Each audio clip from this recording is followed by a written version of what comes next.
Hello friends, welcome एक बार पुनः आप सभी का आपके अपने यूट्यूब चैनल में।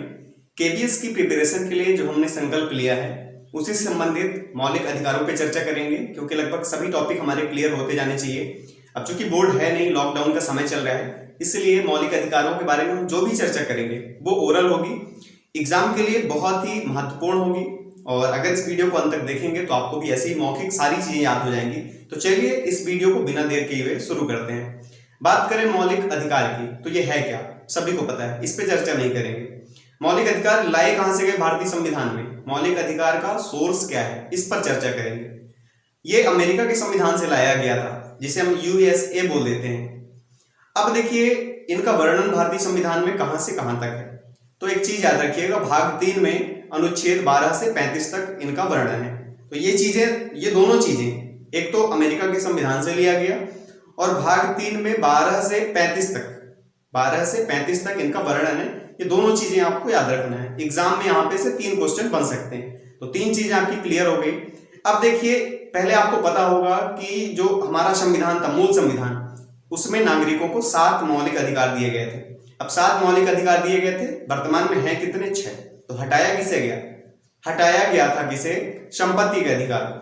लेकिन उसके पहले एक और अहम चीज जान लेनी जरूरी है। अनुच्छेद 352 क्या कहता है?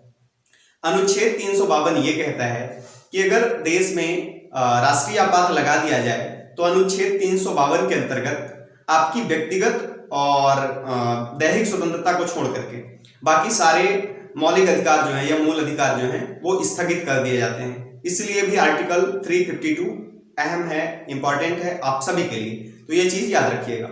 अब बात करें संपत्ति के अधिकार को कब और कैसे हटाया गया, तो 44वां संविधान संशोधन 44 यानी 44 याद रखिएगा। 44वां और 42वां में लोग बहुत कंफ्यूज रहते हैं, तो एकदम क्लियर रखिएगा कि 44वें संविधान संशोधन 1978 द्वारा इसे हटा दिया गया था। अब ये याद कैसे रखेंगे? 44 और 1978 दोनों चीजें याद रखना है कि 44वां संविधान संशोधन था। सन कौन सा था? 1978। अगर 4 और 4 को जोड़ेंगे तो लास्ट में 8 आना चाहिए, आप ये याद रखें। अगर आपको 1978 याद है तो आप 8 को 2 बराबर भागों में बांट दीजिए तो 44वां संविधान संशोधन आ जाएगा। तो इस तरह से ये चीज आपको क्लियर हो जाएगी यहाँ पे।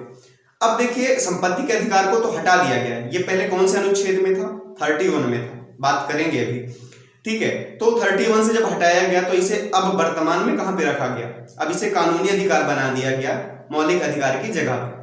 तो कानूनी अधिकार के रूप में आर्टिकल 300A, आर्टिकल 300A के तहत इसे रखा गया है, जो कि कानूनी अधिकार। अब बात करते हैं जो मूल अधिकार हैं और जहां से क्वेश्चन महत्वपूर्ण बनते हैं। क्रम याद रखिएगा और एक बहुत ही शानदार ट्रिक बताऊंगा, लाइफ में नहीं भूलेगी ये चीज। आप एक नंबर याद रखिएगा 54242। मैंने क्या कहा? 54242। इसका क्या यूज है वो भी मैं बताऊंगा अभी। देखिए 6 मौलिक अधिकार कौन कौन से हैं, ये क्रम याद रखिएगा। सबसे पहले समता या समानता का अधिकार, दूसरा आपको याद रखना है स्वतंत्रता का अधिकार, तीसरा है शोषण के विरुद्ध अधिकार, चौथा है धार्मिक स्वतंत्रता का अधिकार, पांचवा है संस्कृति और शिक्षा का अधिकार, और लास्ट वाला जो आखिरी है आपका वह है संवैधानिक उपचारों का अधिकार। ये आपको मालूम होंगे, मुझे भी पता है, लेकिन कौन से आर्टिकल से लेकर कौन से आर्टिकल तक इनका वर्णन है। थोड़ी सी लौटते हैं पीछे। हमने कहा था 12 से लेकर के 35 तक इनका वर्णन है भाग 3 में, लेकिन 12 को छोड़ दीजिए, 13 को छोड़ दीजिए, 14 से पकड़ना है हमें। तो हमारा जो सबसे पहला समानता या समता का अधिकार है वो 14 से लेकर के 14, 15, 16, 17, 18 तक वर्णित है। इसीलिए मैंने आपको एक नंबर याद करने के लिए कहा था 54242। तो ये चीज अगर आप याद रखेंगे तो आपको क्रम याद हो जाएगा। चूंकि ये क्रम मैंने बताया कि मौलिक अधिकारों का जो क्रम है, आर्टिकल का क्रम है, वो दोनों चीजें आपको काफी हेल्प करेंगे। तो सबसे पहला जो समानता का अधिकार या समता का अधिकार जिसे हम बोल देते हैं, तो 14 से 18 तक टोटल 5 आर्टिकल में ये वर्णित है। इसके बाद आगे बढ़ते हैं। आगे क्या है? स्वतंत्रता का अधिकार। अब हमने क्या बोला था? 54242। तो 5 के बाद आपको आना है 4 पे। तो अब देखिए, जो आपने 14 से 18 तक की बात कर ली थी, अब 19, 20 और 21, 22 यानी 4, टोटल 4 आर्टिकल में किसका वर्णन है? स्वतंत्रता के अधिकार का। आगे बढ़ते हैं। स्वतंत्रता के अधिकार के बाद बात आती है शोषण के विरुद्ध अधिकार। शोषण के विरुद्ध अधिकार में 2 आर्टिकल हैं। आपने 14 से 18 तक देख लिया, 19, 20, 21, 22 देख लिया आपने। 23 और 24 में किसका वर्णन है? शोषण के विरुद्ध अधिकार का। आगे बढ़ते हैं, धार्मिक स्वतंत्रता का अधिकार। धार्मिक स्वतंत्रता का अधिकार में टोटल 4 आर्टिकल हैं। अब कौन कौन से? 24 तक आपने बात कर ली, 25, 26, 27, 28। 25, 26, 27, 28 ये आर्टिकल किससे संबंधित हैं? धार्मिक स्वतंत्रता के अधिकार से। आगे बात करते हैं संस्कृति और शिक्षा का अधिकार। संस्कृति और शिक्षा के अधिकार में टोटल 2 आर्टिकल हैं। कौन कौन से? 29 और 30। 29 और 30 किससे संबंधित है ये आर्टिकल? तो संस्कृति और शिक्षा के अधिकार से संबंधित है। अच्छा, आगे बढ़ते हैं इसके, और यहाँ पे देखते हैं कि जो संवैधानिक उपचारों का अधिकार लास्ट वाला है वो किसमें वर्णित है? आर्टिकल 32 में।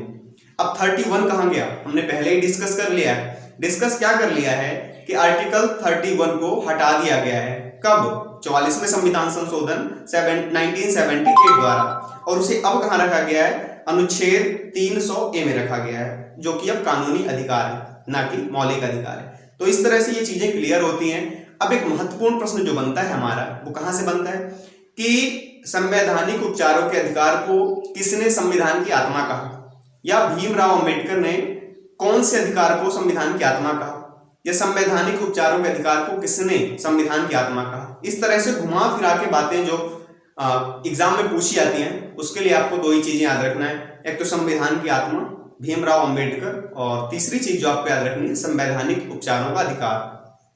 तो संवैधानिक उपचारों का अधिकार दरअसल, अब चूंकि मैं अधिकारों पे डिस्कस नहीं करूंगा कि ये है क्या, इसके लिए एक अगला वीडियो आएगा, वो बोर्ड पे होगा और सारी चीजें मैं वहां पे आपसे डिस्कस करूंगा।